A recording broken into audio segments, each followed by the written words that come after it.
गुत्तुक कहता है चंवा से कि मैं आसमान का सफ़ीर बनकर आया हूँ। चंवा कहता है इसकी तलाशी लो। गुत्तुक कहता है भाइयों तुम यहीं पर इंतज़ार करो। फिर वो दुगाई के पास जाता है और कहता है सल्जूक सुल्तान के हुक्म से आसमान सल्जूकियों को मसूल अदा करेगा। दुगाई कहता है आखिरकार उस्मान को अपने तरीके से सही रास्ता मिल गया। अगर सोना आ रहा है तो हमें कोई फ़र्क नहीं पड़ता वो कहाँ से आ रहा है। हम तब तक मसूल वसूल करते रहेंगे जब तक तुम लोगों की हड्डियाँ खुश्क नहीं हो जाती। तुम्हारी हर सांस पे हम मसूल लगाएंगे जब तक उस्मान मुझसे और गेहातू से ताबेदार रहेगा। गुत्तुक कहता है उस्मान ये जानना चाहता है कि तुम जान लो कि मुआहदे से वफ़ादारी ज़रूरी है। फिर दुगाई कहता है उस्मान से कहो कि इन सरज़मीनों में सांस लेना चाहते हो तो महकूम रहेगा और मेरी तलवार का साया मेरा कहर गर्दन पर मौत की तरह ठहरेगा। ये मत भूलना। अब तुम जाओ और उस्मान को बताओ कि काला दुश्मन दुगाई अपने मुआहदे पर कायम रहेगा। फिर दुगाई चंवा से कहता है उस दिन का इंतज़ार करो जब मैं इसको ज़िंदा जला दूँगा। उस्मान शिकार करने के लिए जंगल में पहुँच जाता है। एक जगह पहुँचकर कहता है रुको। शिकार को तलाश करता है फिर दोबारा चलने को कहता है। फिर उस्मान सबको कहता है कि सब अपने मुंह और कपड़ों पर जंगल की मिट्टी लगा लो, इससे शिकार हमें सूंघ नहीं पाएगा। उस्मान को एक हिरन नज़र आती है। उस्मान जैसे ही निशाना लगाने लगता है कमराल अब्दाल सामने आ जाते हैं और उस्मान को रोकते हैं। उस्मान हैरत से कमराल अब्दाल को देखता है। कमराल अब्दाल कहता है कि जाने दें हजूर।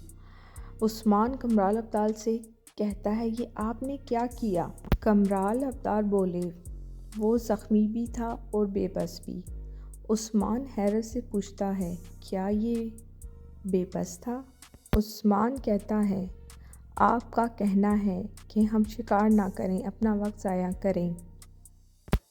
कमराल अब्दाल कहते हैं मैं माफ़ी चाहता हूँ जनाब, मैं चाहता हूँ हम इन हिरनों की नस्ल को तबाह ना करें। उस्मान कहता है कि वो बहुत ज़्यादा शिकार होती हैं क्या। कमराल अब्दाल कहते हैं कि ये कहना मुश्किल है लेकिन हमें भेड़िए के कान नज़र नहीं आते। और क्या हम ये कह सकते हैं कि उकाब की आंखें आपकी आंखों से ज़्यादा तेज़ हैं। वो दूर से शिकारियों की खुशबू महसूस करते हैं। इन हिरनों का शिकार आप जैसे हुनरमंद शिकारी ही कर सकते हैं। उस्मान पूछता है तो वो क्यों मादूम हो जाते हैं। कमराल अब्दाल कहते हैं मादा हिरन में एक बीमारी थी मेरे आका, वो बांझ थी। ये सुनकर उस्मान को बाला की बातें याद आती हैं। बच्चा खुदा की मर्ज़ी है। जब हम एक दूसरे से इतना प्यार करते हैं क्या खंजर का ज़ख्म हमें जुदा कर सकता है। बाला कहती है कि मैं चाहती हूँ आपके बच्चे हों। बाला बेदारी में मेरे और मेरे आने वाले कल में सबसे बड़ी रुकावट है। तुम ताकत हो मेरी दिल की रोशनी हो बाला, तुम मेरे ख्वाब हो, मेरी मोहब्बत हो।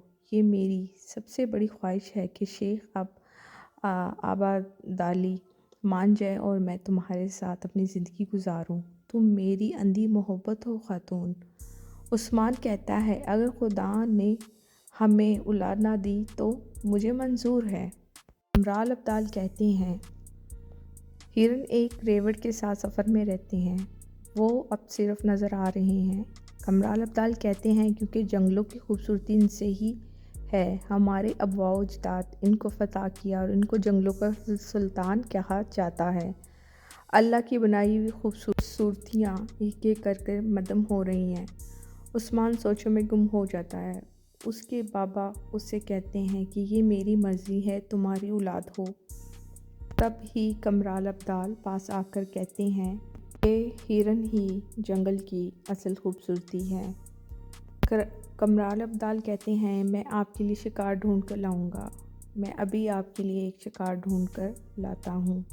عثمان سپاہیوں سے کہتا ہے کہ کمرال ابدال کو اکیلا نہ چھوڑیں۔ سپاہی چلے جاتے ہیں اور عثمان درخت سے ٹیک لگا کر بیٹھ جاتا ہے اور اچانک جنگل میں سنسناہٹ کی آواز آتی ہے۔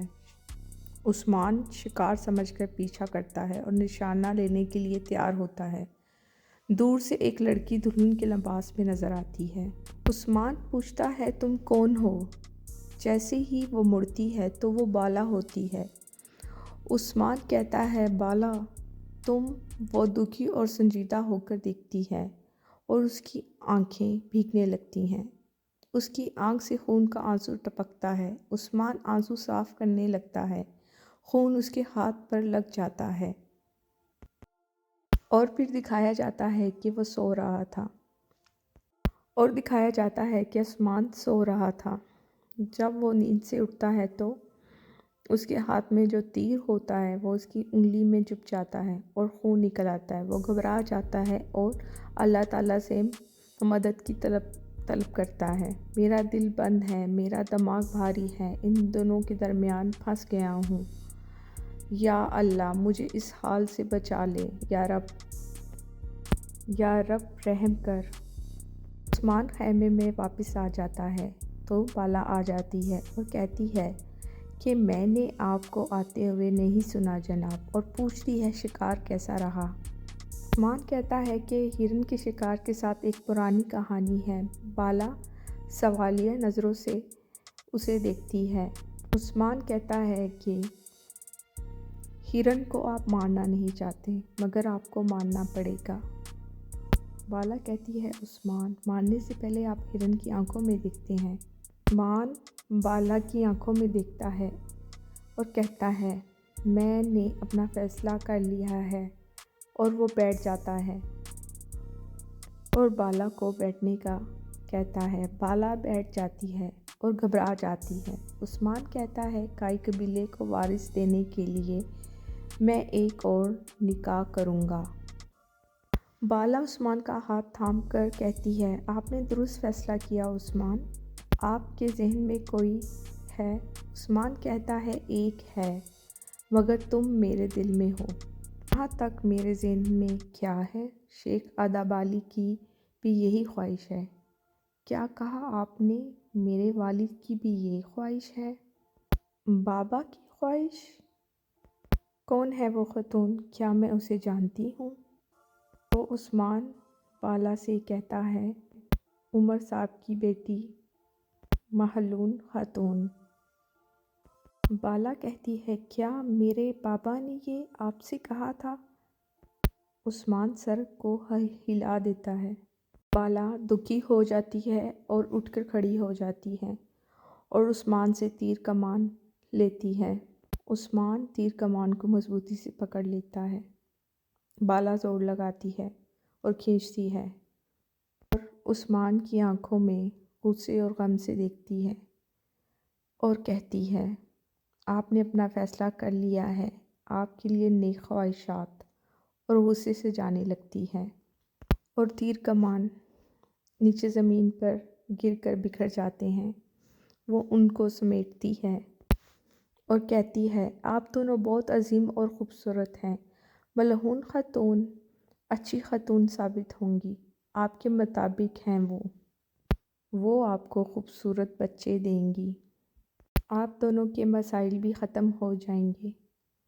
عثمان اٹھ کر کھڑا ہو جاتا ہے اور بالا کے پاس آتا ہے۔ عثمان کہتا ہے کہ یہ فیصلہ دونوں قبیلوں کی دشمنی ختم کرنے کے لیے کیا گیا ہے، اور اگر تم چاہو گی نہیں تو یہ شادی نہیں ہوگی، اور اگر عمر صاحب اس شادی سے راضی نہیں ہوتے تو میں کوئی اور خاتون ڈھونڈوں گا۔ تو بالا کہتی ہے آپ نے شیخ ادابالی کی خواہش کا کہا ہے تو وہ میرے بابا ہیں، میرے دل کا حال جانتے ہیں اور یہ فیصلہ کیا ہے کہ ملعون خاتون سے شادی، تو میں کیا کہہ سکتی ہوں؟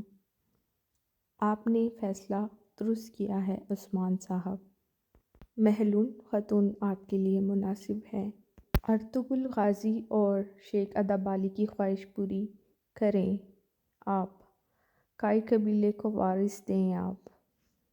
بالا عثمان کا ہاتھ چومتی ہے اور کہتی ہے میں تھوڑی دیر کے لیے اکیلا رہنا چاہتی ہوں، اور وہ وہاں سے چلی جاتی ہے۔